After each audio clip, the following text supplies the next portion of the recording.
This was meant to be my homecoming after all those years away, pulled back to California by a simple twist of fate.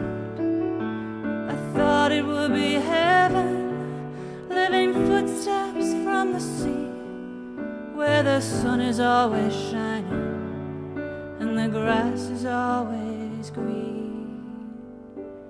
But I feel farther away than ever, and is there somewhere I belong forever? Wanna find the old me, I want everyone to know me, I want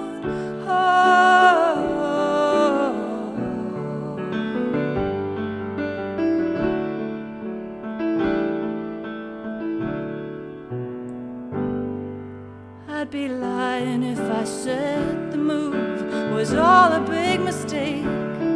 Surely something good can come of all the chaos and the change.